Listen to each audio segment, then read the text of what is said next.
Around the room for some quick introductions, starting with our CEO, Brad Miller. Okay, good morning. I am Brad Miller, CEO of PSTA. Barb Hazelton, appointee from the Pinellas County Commission. Chris Scheer, Pinellas County Commission, seat 1. All right, thank you. Now is the time for public comment. Is any members of the public who wish to speak?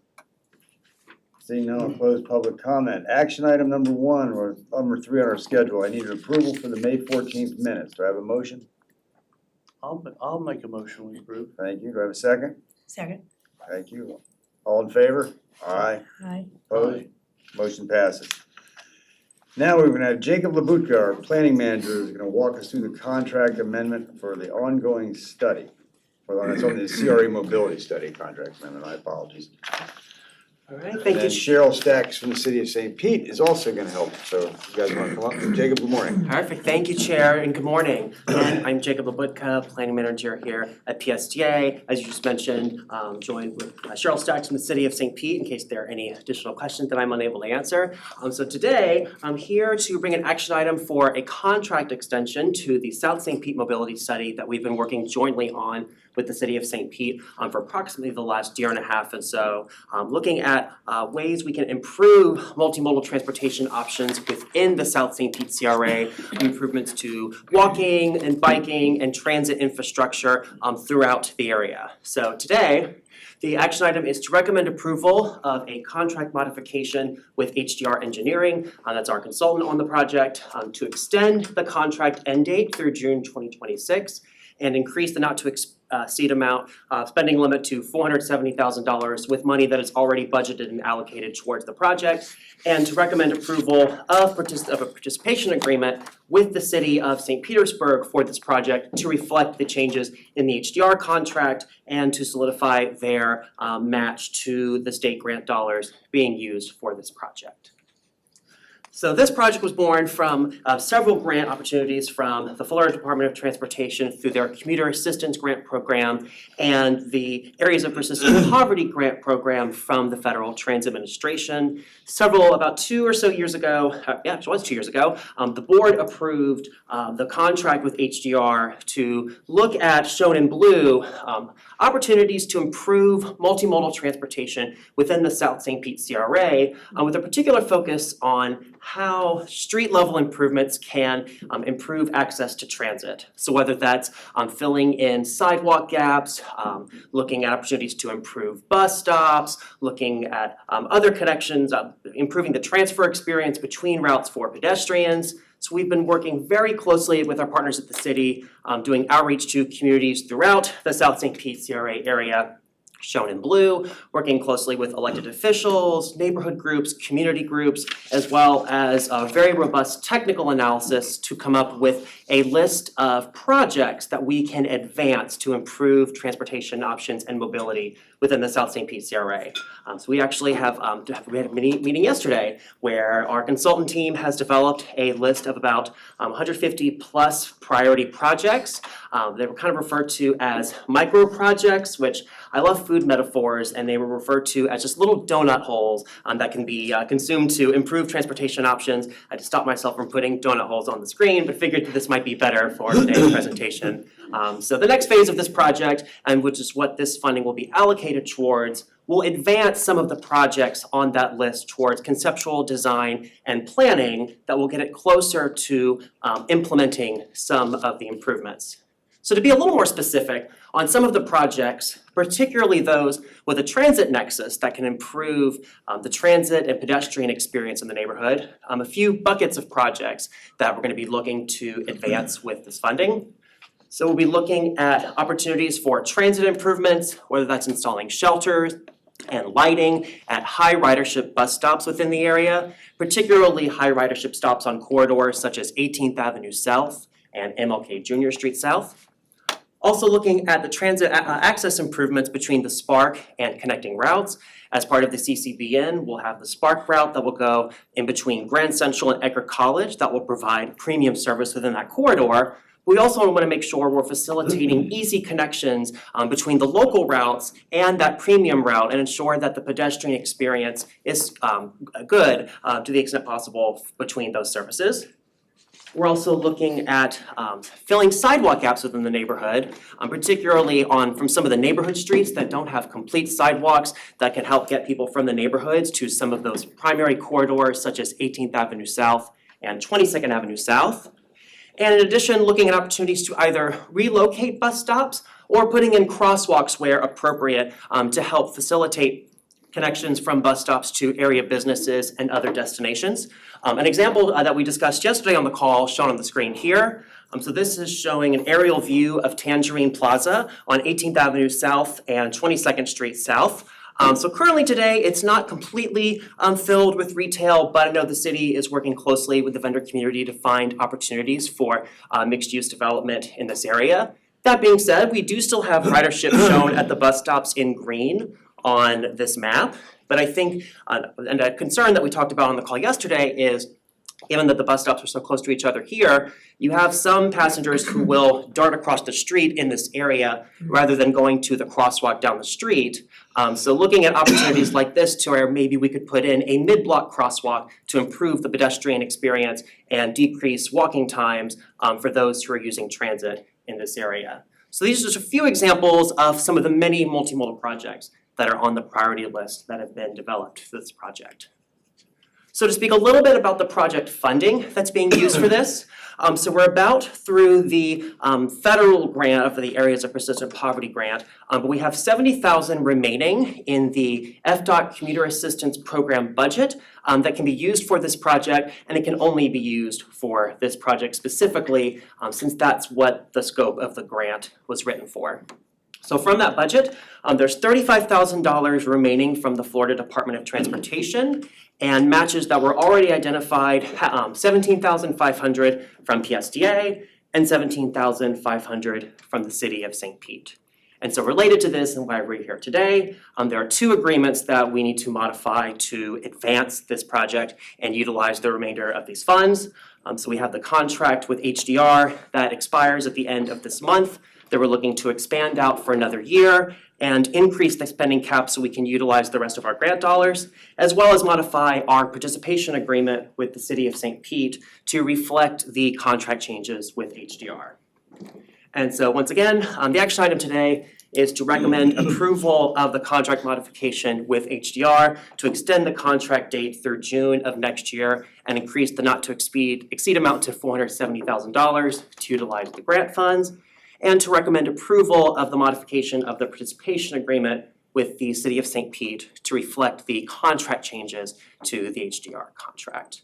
And so with that, myself, Darden, or Cheryl with the city of St. Pete would be happy to take any questions that you have. Thank you, Jacob. Real quick though, is it just, am I understanding this right, we're basically looking at a $70,000 increase, correct? Yes, Currently correct. 400, we're looking for 470. Exactly. Okay, thank you, appreciate that. Sure. Does anybody else have any questions? Yes, I do. Yes, sir. So I'm confused, we have $70,000 to spend on it, but you're asking for $470. Have we already spent $400,000? Yes, so the $400,000, that was the original grant budget for the federal grant, so this is just the money that we have remaining. So the $400,000 has already been obligated and we're mostly spent through that grant. Okay, so we're just looking at approving 70. Exactly. All right, good, I'm sorry. No, that's, and I could have said that a little better, so thank you for that clarifying Okay. question. Okay, all right. Any Just, additional questions? no, just a quick thought though, this sounds like a Ford Pinellas project to me, you know, looking at streets and flows and all that stuff, just, I don't understand why we're doing this and not Ford Pinellas. No, that's a good point, and so we're actually working very closely with the city and Ford Pinellas on the project, and in fact, I would say the city is actually the lead with Ford Pinellas on many of the projects that are on the priority list. And this is it, right? The last 70 grand, we're done with, and they're gonna finish their report? Yes, yeah, we'll finish the report, move forward with some of the projects on the priority list, yes. Okay. Yeah, I have a couple questions. Yes. Does this have anything whatsoever to do with the request from Whit Blanton to remove I-75? No, No, it does not. Also on Tangerine Plaza, how much, last time I drove down there a few months ago, there was like no tenants. So what's the status of that at this point? Can I give that to you, Cheryl? Specifically. Thank you, and I don't have a whole lot of details, I do know that certain portion of the space right now is being used by our library system while the main library has been under Oh, they're using it renovation. as a storage. Well, no, there, you can access the library there, but I do know that they are utilizing part of it for those services. I think there are a couple businesses that might be still operating out of there, but we can get you a more full update on Tangerine Plaza, absolutely. Yeah, well, it was just like a ghost town going all the way through, down through there. There was no business going on anywhere. Across the street, I think that might be the building across the street. What was that before Darden? So they had a bank, oh, sorry to interrupt. No, it's okay. They had a bank there is an active bank there, there's a Dollar General that's on Right. the west Right. side, and that's active, that's open and available for business. So there is a little bit of commercial activity on the south side of the avenue, and then the city has some joint projects for affordable housing and workforce housing immediately east of the plaza, the partnership with Habitat for Humanity. So we expect an increase in housing and housing development kind of in this area, but that's the most that I'm aware of at this point. I would say, Commissioner Hazelden, we have seen a number of applications come through for that area, and I would characterize them all as multi-use development. There's gonna be more affordable housing, more apartments, hopefully a grocery store. So I would say that what we see there now, there's not gonna be a big surface level parking lot or empty lot in the future. I think there's gonna be some land uses that are gonna benefit from we will benefit from, there will be, what did I say? I'm sorry. I think you said did you say? Land uses. Oh, land uses, okay. There will be new land uses and development Okay, I that thought you will said go something hand in else. hand with the transit that we're working with the city to plan. So how does this tie in? This is just questions. So how does this tie in then with the YMCA? Does this have anything to do with the redevelopment ideas down in like Grand Central? study. Huh? This study, not explicitly, there is a crosswalk recommendation on 31st Street that's being advanced as a part of the YMCA redevelopment, and some of the comments that we heard through the public engagement, we had over 300 comments on the social pinpoint for this, and about 200 of those were from unique users, so it wasn't just like one person kind of blasting us. So we did get a lot of really robust engagement, and we did hear for 31st Street that people wanted to be able to cross the road more easily, and so we're already starting to work with the developer for the YMCA to incorporate a crosswalk across 31st Street at about 3rd Avenue South, and then another one on 3rd Avenue South. So we have a couple of things already kind of in play that are responsive to it, but by and large, a lot of the recommendations that are kind of come out of the study are probably gonna be aimed more toward the city implementing in coordination with Fort Pinellas if we need to pursue state and federal funds. Okay, thank you. Of course. That was- Good. Yeah, there's questions I've had for a while. Any Thank more you. questions? Okay. Can I have a motion, please, to approve the contract amendment? I'll make a motion to approve. Thank you. Second? I'll second. Thank you. All those in favor? Aye. Opposed? Motion passes. Thank you, Jacob. Thank you very much. Thank you so much. Thank you, appreciate it. Next up is Debbie Leas, talking to us about money. Draft PSTA operating budget. Good morning, Debbie. Doesn't get any more exciting than this. Actually, I am very pleased to be able to present to you the first draft of the budget. It is in your packets, and it is really a reflection of what you have brought as board members through the 2 workshops to us. And as I say, numbers tell a story, and I'm going to show you how that is working out. And I'm very pleased to say that this first draft of the budget, if you recall, I came to you at the first workshop at about a $1.3 million deficit, and now I'm very pleased to say we have balanced the budget with a very small surplus, as you can see up here. When we compare budget to budget, it is virtually flat to what we had last year. So I'm very pleased with that. The other thing is, this budget maintains our fares at the same rate they are right now. It also doesn't have any massive cuts of service. It includes premium service you just heard about from Jacob on 34th Street South, better known as Spark. And it also includes a continuation of our Clearwater Ferry and also the grouper service as well as the new Tampa Bay ferry service. So we're very pleased with all of that. Now, having said that budget to budget is pretty well flat, what I like to do is take a look at the forecast for this year to the budget for next year. And I'm very proud of all of our chiefs, directors, managers, employees who have come up with many ways to save money, not only in this year's budget, but into next.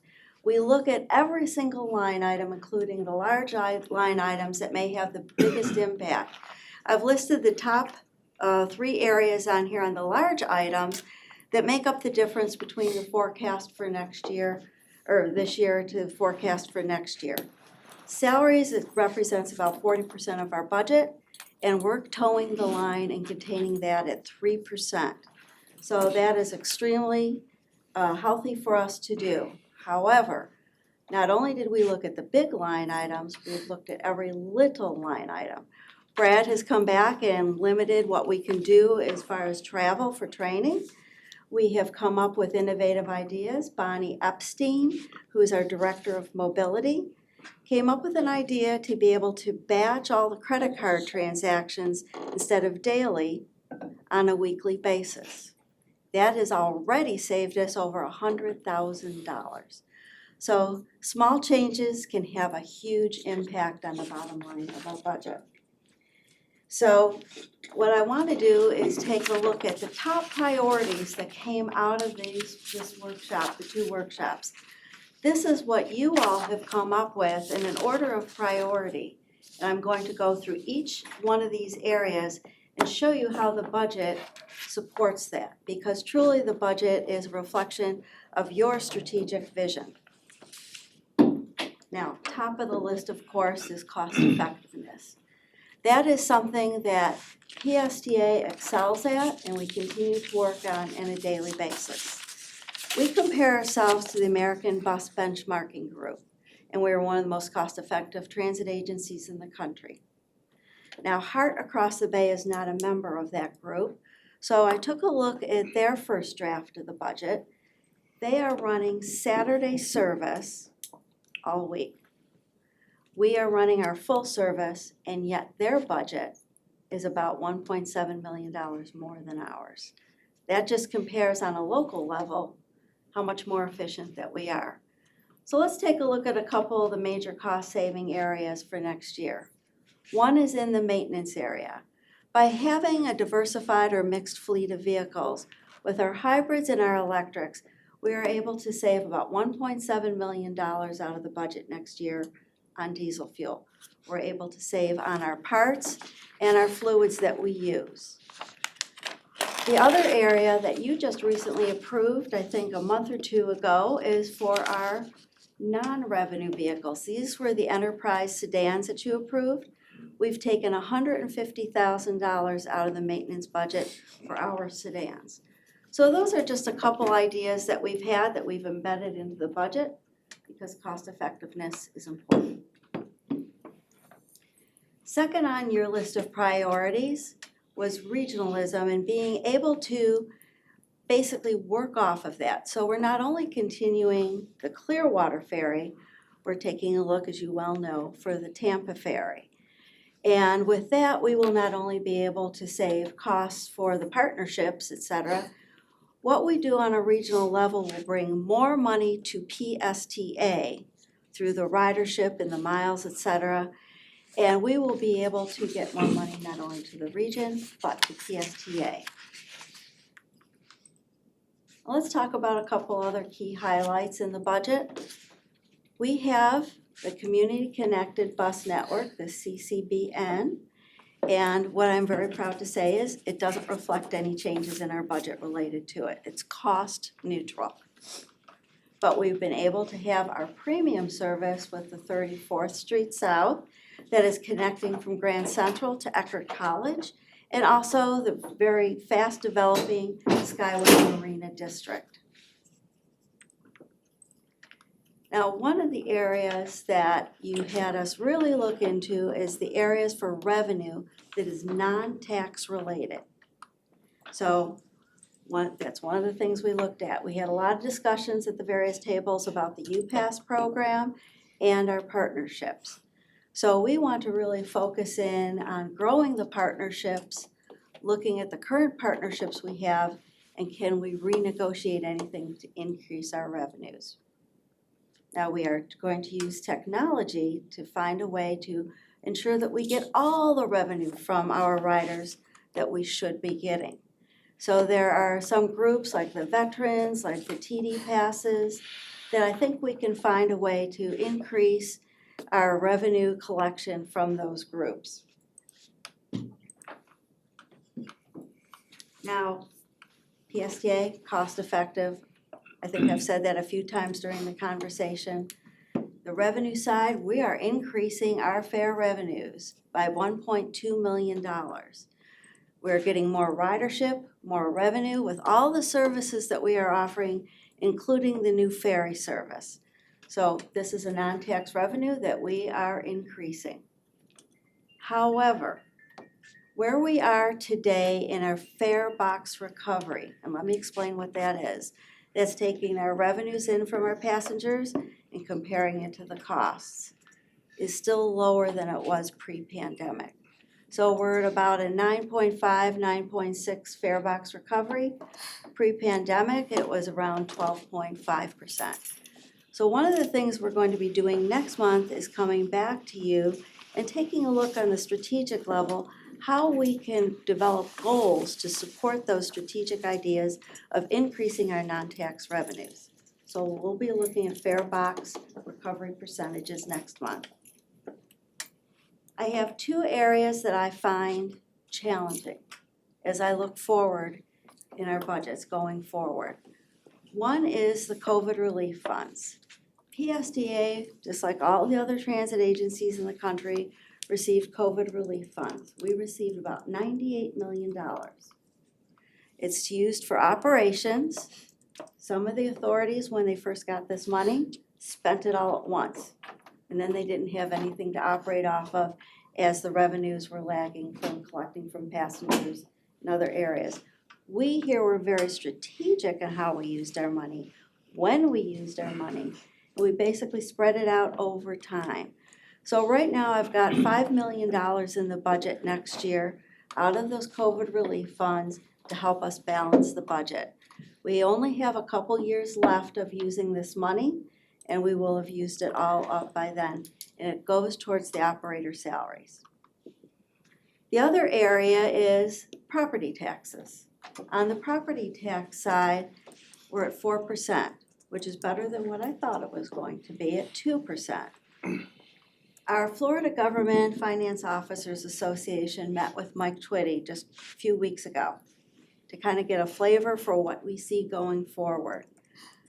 The hurricanes from 2014 have had an impact not only on the value of the properties going up in this year, but he knows there's a lot of condos and apartments and houses where people evacuated but never came back. So he doesn't really know what the value of that property is, if there's significant damage inside. And what Mike was saying is we're probably going to see an impact on our housing values next fiscal year as well. So that's something to keep in mind as we look forward. But we have a lot to do to come to our final budget. So over the next couple months, we have a few key items. Next month is health insurance. Health insurance is a large piece of our fringe benefits. So we'll be coming to you with a recommendation on that next month, as well as our tentative millage rate. Our millage rate is currently at 0.7342. And we will go through the summer and keep refining the budget, looking for more revenues, any cost decreases. So we will bring back a new budget to you with any revisions in August ahead of the public hearings in September. And with that, I will take any questions. Hey, you, Debbie, any questions? No, I don't have questions. I wanted to tell you where I am on Okay. your proposed budget. You know, I ran for office really hard because, you know, the people of Pinellas County are overtaxed and they're looking for tax relief. And what I see in this budget is a $3.5 million tax increase for over 2025. I was looking for a tax reduction from what we did in 2025, not for another 3.5 million.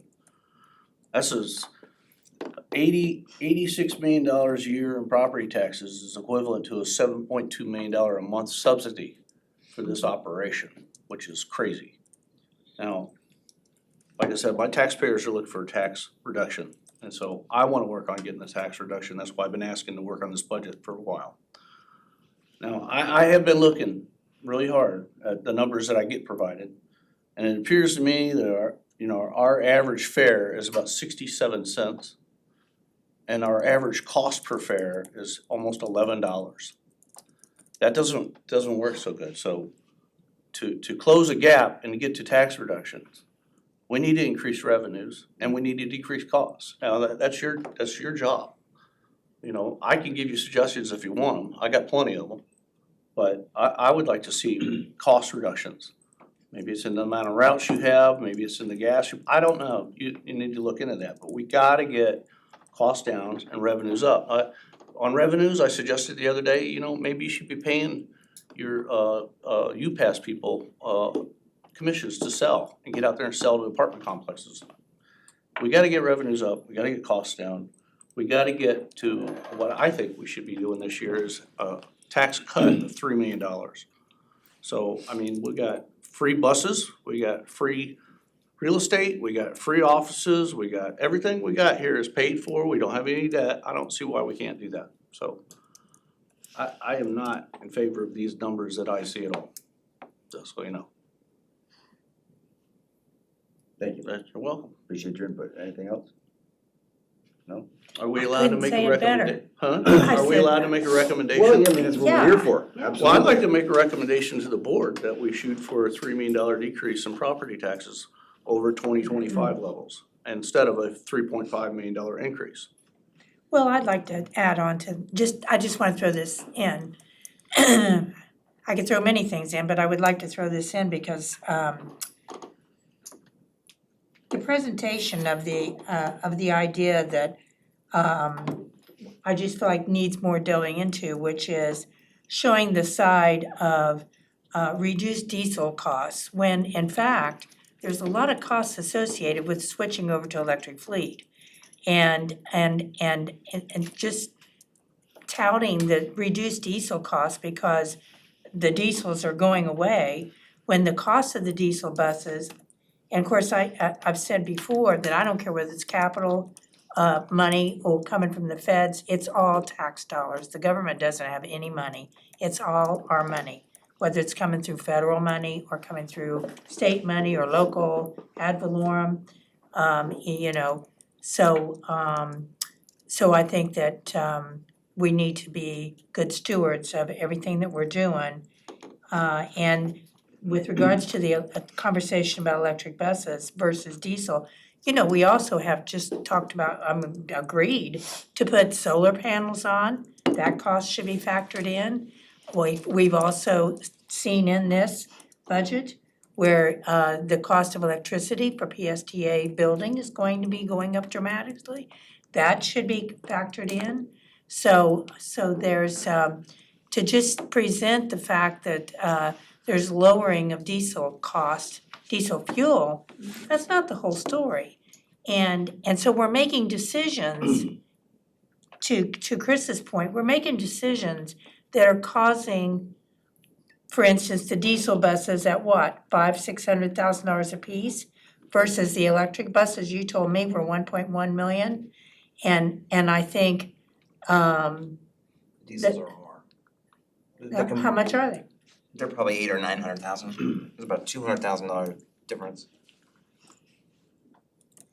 What do you think? That's surprising to me because I thought that the diesel buses were more like about $650. They used to be. They are now just right up there around 900. Okay, but okay, so then also, I was recently reading through some state information that the diesel buses now are so clean.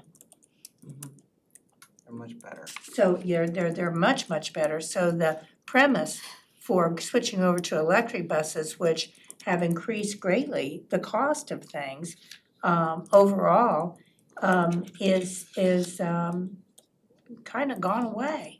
Because the diesel buses have improved so much in terms of any kind of, emissions.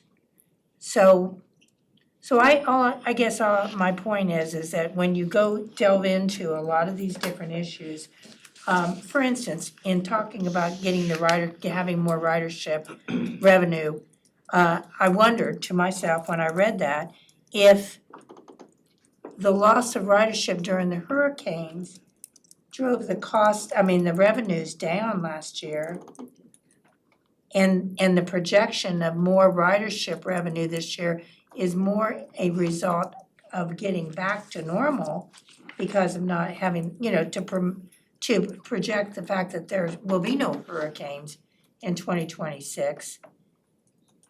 Is that part of what we're looking at? That is a small piece of that is in It's a there. small piece of that. It's a small I'm piece, you're saying a absolutely small piece. correct. But it's not the big piece of what we are looking at. We really are working towards increasing, to your point, we have to look at the non-tax revenues to increase that. And we need to constantly look at finding ways to decrease expenses. And to your point, I will be happy to provide the sheet. I think I did have it at my table when we did one of the workshops on the comparison between all of the diesel versus hybrid versus electric. And each one comes with advantages, disadvantages, whether it's you're absolutely right, the diesels are coming out, the emissions is a lot cleaner, but that means there's also a lot more expenses with the parts. But you can take a look at each of them, and that's why we right now have a very diverse fleet. Yes, the diesels are starting to go away, the hybrids are saving us money over the diesels, and they're about the same price. So we are constantly looking, and by the time we make a decision in 2028 as to when we need to start making new bus purchases, who knows what propulsion types will be there for us to choose from. Yeah, and also another factor is the charging stations. Mhm. And to your point, yes, the electric buses and the charging stations and all the electrical infrastructure, it's been expensive, but we have it now. Now we have it, it was capital cost. The infrastructure is in place now. So what Debbie is showing, the electric vehicles are just, even when you compare the cost of paying Duke Energy for the increased electric cost, the net savings is substantial compared to maintaining the diesel fleet and the fuel. I mean, all you're saying is generally correct. It is more expensive. And yes, I know tax dollars, no matter where they come from, they're tax dollars, but this is the operating, but the impact on the operating budget of PSTA, which comes from the property tax, is to the good. I mean, we're saving a lot of money on the fuel. I mean, fuel prices have come down also, that's been good for our budget. But yeah, I mean, it's a trade-off between sort of the capital investment to save more money on the operating. And that's sort of like a strategy that it's been successful, but as Debbie said, I think the game plan now, for a lot of other reasons, for potential hurricanes and costs and everything, is to have a mixed fleet. Probably not getting more electrics for now. And go back to, diesel and hybrid in the future. Well, in the budget, on page 138, is statistics, in the statistic portion of the budget. Unlinked passenger changes over the years, in the last 10 years. And in 2015, we had 14,900,000 unlinked trips, passenger trips. And in 2024, 10,700,000. So, a 40% drop in ridership, while at the same time, the expenses just keep going up. So that's kind of, I think that this board, by and large, is very concerned about about these types of statistics, that it just keeps getting bigger and bigger and bigger. And yet our sales are 40% off from where they were 10 years ago of the product that we're selling. So, you know, this is not to be critical. I know you guys all work so hard and you're so organized, but there's, you know, there's just, well, I just go along with what Commissioner shared, his premise. And to go back to something I said a few months ago, which I've felt for years about PSTA, is that you have 5 or 6 core routes that are the main big operating routes that have the most ridership. And then from there, we could be doing other types of vehicles as feeders and to be supporting, you know, the people out in the county that need the rides with smaller vehicles. And trying to put the big vehicles in those main routes and the high 15-minute routes and really, you know, make sure that those routes are running richly, but if that's a way to say it, running with big buses so if you have times of the day that you have better ridership, you're not out of seats, Right. that you're being able to accommodate people all day, whatever time of day that is. But to be honest with you, I live over in Northeast St. Pete and I'm seeing these brand new electric buses going up and down 4th, up and down 9th, and they're empty. And I think that we can do better than that. And that's not to be critical of anybody here. It's just, you know, I've run businesses all my life. You can't run businesses in the private sector like that. I hear you, and I know you said that to me, in almost every one of our one-on-one discussions and everything, I know that. For 10 years. No, I know. The problem with that is it doesn't really save any operating dollars to run smaller, little kinds of buses or something on the feeders to our big routes. It just doesn't save any money because it doesn't save any operating dollars. You still have to pay the bus driver same amount of money to drive the bus, and the fuel costs about the same.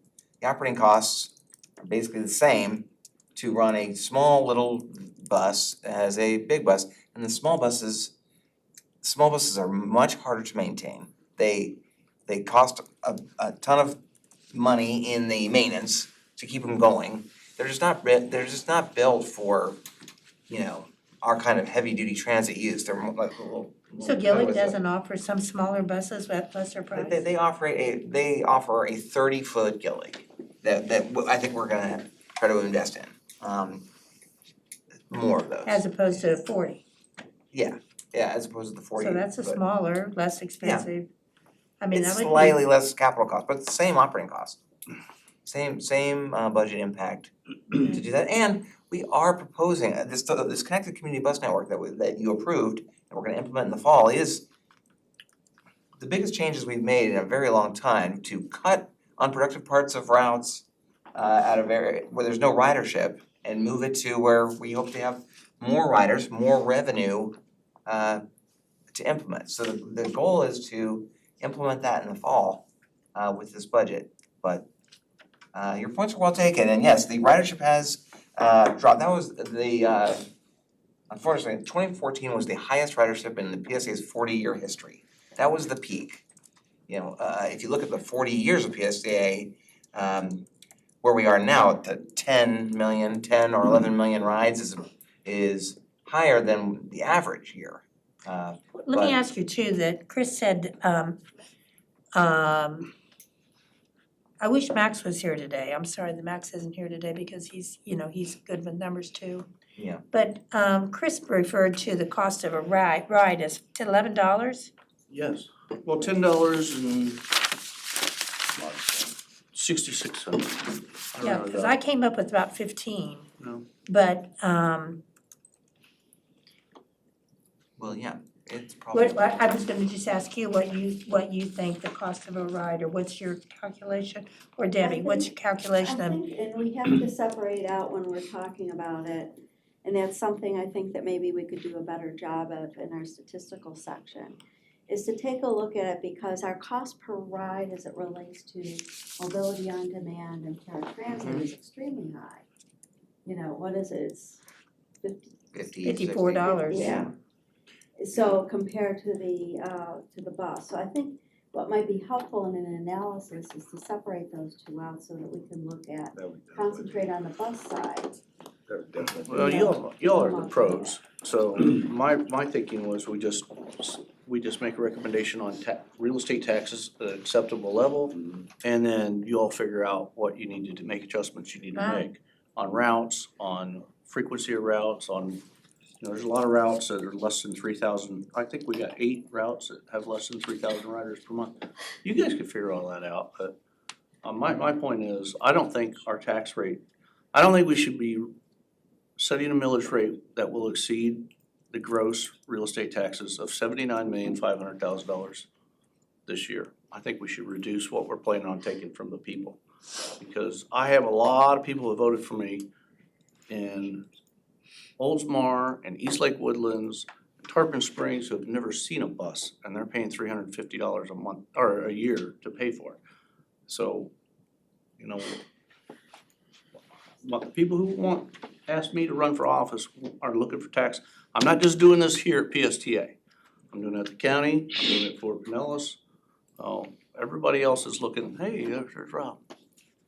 So, anyway, that would be my recommendation is can I make a motion to set the millage rate at a rate that will not exceed $79,500,000 a year? I don't know if that's the purview of this meeting right now. This is an information item today, but next month we will be bringing the tentative millage to the board.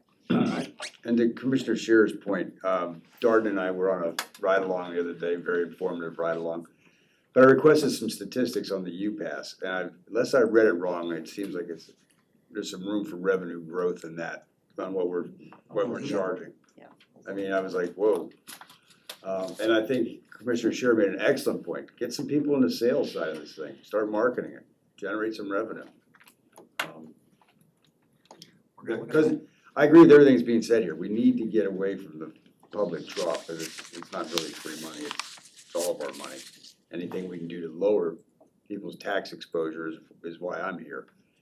And, but I'd like to see some exploration in increasing the revenue, if you will, in the UPass program. Because I think right now it's tantamount to, well, let's just say it needs to have more revenue brought in. Yeah, and In my that's one of the opinion. key things that came out of the workshops. And I like the idea that we're kind of focusing on UPass as a way to increase, non-tax revenue. I think that's a great idea, so let's keep that going forward, I would think. Anybody else have anything else? Yeah, I so we have can one move other on? thing. I wanted to ask this for quite some time from both of you. Maybe you, Darden, I'm not sure.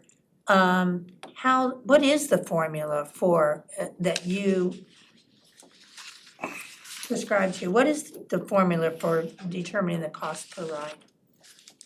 It would be the operating costs. How about capital and operating No, costs just the divided by operating. the, Not Just usually. operating. huh? It's Just just the- the operating. It's just the And operating. why is capital not considered? I mean, I'm just asking. Generally accounting principles, I don't know. No, I mean, But it might there's be different ways transit of accounting looking at it. principles. And usually, and I'll tell you, in the transit industry, because, and I know you might not like me saying this, but because the buses are paid for with either federal and state dollars, it's zero cost to the transit authority. Grants, funding agencies do not like paying for operating costs, so pretty much that's borne solely by revenues that are non-capital. So that's why they concentrate on the cost per ride, just on the operating side, because most of the money is coming from whether it's non-tax revenues, sales tax revenues, mortgage recording tax revenues, depending on where you are in the country. So it's easier, I won't say easy, but easier to get capital dollars than it is operating dollars. And the reason for that is when you have capital dollars, you get to enjoy it for a bus for here at PSTA. Instead of 12 years, we keep them 18. Operating dollars, I always say it's like putting sand in your hand and watching it go through. Somebody gives you money and it's gone in the next paycheck. So we concentrate on the operating side to become more efficient. Generally, I think the numbers that you're talking are pretty accurate, because it's, $123 million budget is what Debbie just showed, divided by 10.7 million rides is like $12 or $11 or That's what I You know, can, yeah. something like that. That's just like, that is everything. Every operating dollar divided by the ridership, that's how much it costs. But, as Debbie said, the mobility stuff, like the paratransit, is like probably $50 or $60 a ride, and the PSTA, the buses that you see going up and down 4th Street are $6 or $7 a ride, One thought, a number of other transit agencies do, and one thought I had was that we would, in our next strategic plan, have a fare box recovery ratio goal for every route. Try to compute it like for every individual route and have a minimum. Otherwise, Right, either we have to do something to Right. increase. you have to correct it. So some kind of metric like that we would set a goal to evaluate these, the routes are changing in the fall with the bus plan, but then we would obviously evaluate them to make, if they have no ridership, then there's no reason to do them, but I definitely. Yeah, and because I've thought that to include the capital as a part of that formula and take the paratransit out, Yeah, because the buses are such an integral part of what we're doing here. So to not include those in the per ride calculation, that puts the onus then on making good decisions about the vehicles, right, for sure. because it's part of the calculation. So with the mindset that since that's capital, it just really doesn't factor in, I think needs to be really addressed, because it is all of our money, in each one of our pockets. I think one of the ways that PSTA and a lot of organizations kind of sort of get at what I think you're kind of getting at, to really assess the capital, to be as cost effective as possible. That is to do life cycle costing, like of a bus, and then factor in the upfront capital of the purchase of the bus, and then its entire year, its fuel, how fuel efficient it is, how much it costs to fuel it and to maintain it for 15 years. Well, and then in that case, the which- chargers should be included, Yeah, and all that. yeah, Yeah. cost of electricity. And I think Well, we do try I to- appreciate this yeah. conversation. Just one quick question on what I think what you're asking for is for the operating expenses to include a depreciation on the capital that we spend. Cause do we depreciate We do. so that's included in operating cost, the depreciation on the equipment? It is, but it is. We don't show it as part of what you're looking at. We look at the operating costs, not the non-operating, which is depreciation. When we present to you in the financial statements, we include depreciation. So it'll make it worse for sure. We Yeah, good? and in an ideal world, to your point, Commissioner Scheer, if we were running like the business, we would have a surplus at the end of the year equivalent to our depreciation, so that we could go ahead Right. and replace the vehicle using non-tax dollars. Mm. It's an ideal world in the business side, not the government side. All right, Debbie, thank you so much. You're very We'll move on. Those are my thoughts anyway. I appreciate Appreciate it, it. Chair. My Wish thoughts we could too. relay them Thank to you. the commission, the board. Next Well, I up, think we'll- we're gonna see more of this Yeah, no, I agree. in Florida. Next up is Devin Deal, Planning and Data Analysis Manager. He's gonna update us on ridership trends. Good morning, Finance Committee. Devin Deal, Planning and Data Analyst Manager, and based on the conversation today, I'm sure this is extremely relevant.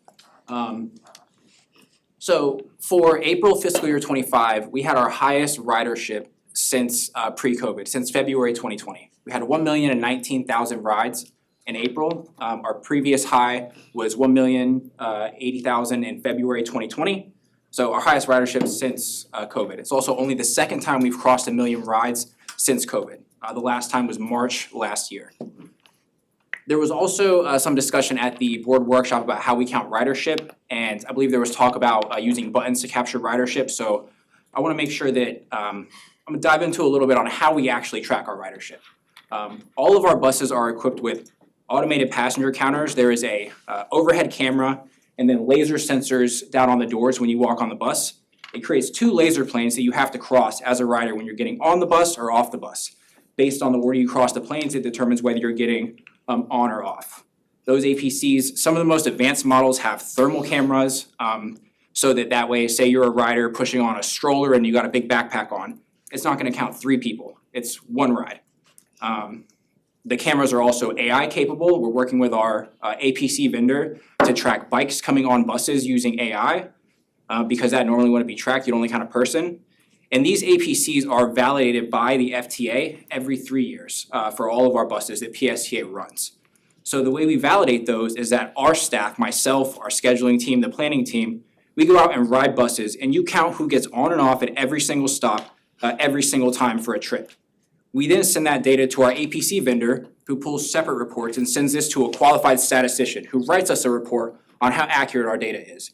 It has to be within 95% accuracy for the NTD, the National Transit Database, to allow us to use APCs to count our rides. So these are very thoroughly vetted, and a lot of work to get these validated, and it's not just a button press, I promise. There's a lot more that goes into it. So that is how we count the rides on all of our PSTA buses. There's also been a lot of discussion. The chair became chair in April, so it's due to you. We had our highest ridership. Good job. Oh, That's okay, it. Thank great, you. I'll take this, thank you. Great leadership of the finance committee. Gets full credit. There has also been significant discussion and interest from the board in creating and operating services that generate more revenue for PSTA. We've launched the grouper service in February, and ridership has been pretty successful on that. We've seen it climb up February, March, and April, all with strong increases. We were around 900 rides in April. The grouper is that airport express service that travels from St. Pete Clearwater Airport over to Clearwater Beach. We have specially branded vehicles that you see here. That way, if you're driving, next to the vehicle, you'll see it, or if you're at the airport and maybe it's there and you're waiting on it, you can see it and book your trip. Our marketing and mobility team has partnered with St. Pete Clearwater Airport to do some extensive marketing. We have signs up, destination signs, everything. There's several advertisements for the grouper at the airport when you're getting off of the aircraft and leaving the airport. We also launched Clearwater Ferry in January, and that has also seen some really extensive ridership growth since PSTA took over the service. The Clearwater Ferry runs from the north side of the causeway right in downtown Clearwater. You can hop on the ferry and take it all the way over to the Clearwater Marina, so you can kind of avoid that Memorial Causeway traffic, get a nice view while you do it. We had about 5,500 rides on the Clearwater Ferry in April, and you can see steady ridership for the first 4 months of operation on the ferry. We also compare these to our average fare by type of service. Commissioner Scherer, I think you said you had 67 cents for the average fare. The number that we get from finance, it backs in our UPass contracts, the state grant dollars from the Transportation Disadvantage Program. Pretty much every dollar that goes towards fares, our finance team comes up with that average fare. And our number is about 81 cents for last fiscal year. When you look at Clearwater Ferry and the grouper, these other higher fare services, we see a much higher average fare. Clearwater Ferry has a $5 fare, but there are senior discounts, disabled discounts that public transit is required to honor. So that's why you don't see just a $5 flat fare on the Clearwater Ferry. But that $3.46 is still obviously much higher than our regular fixed route services. The grouper is $8 per fare. We're also required to honor those same senior disabled discounts. So you see the average fare at about $6.94. And so we absolutely hear the board's concern about these higher revenue generating services, and we wanted to show you how they're doing in the first few months of service. With that, I'm happy to take any questions. Questions? Thank you, Devin, appreciate it. Now we will have Julie Lupus come up and give us our monthly financial report for April. Thank you, Julie. Good morning, everyone. Morning. Looking at April's financials, we finished with a 3.26 million net deficit, which was 1 million favorable to the budgeted deficit. Revenue is 99,000 favorable to budget, driven by the timing of property taxes and also non-transportation revenue. Expenses are 900,000 favorable to budget, driven by all areas really, with a few exceptions like utility expenses. Turning to April's year-to-date financials, we finished with a 34 million net surplus, which was 4.4 million favorable to the budgeted surplus. Revenue was 850,000 unfavorable to budget, driven by the timing of property taxes and state grants and passenger fares reflecting our free fares back in October due to the hurricanes. Expenses are 5.2 million favorable to budget, as most areas are also favorable to budget, so. And with that, any questions? Thank you, Julie. Any questions? Commissioner? Thank you very much. Thank you. Appreciate it. All right, any committee member have any other business? And I'm sorry, I should have done this a while ago. I see Commissioner Rob Walker has joined us about 20 minutes ago. Sorry, Rob, welcome aboard. No, yeah, thank you for allowing me to join late. No worries. Anyway, thank you very much. Any committee member have any other business to bring before the committee at this time? Seeing none, we will be adjourned, and our next meeting is July 16th at 9 o'clock. Thank you, everybody. Thank you. Likewise.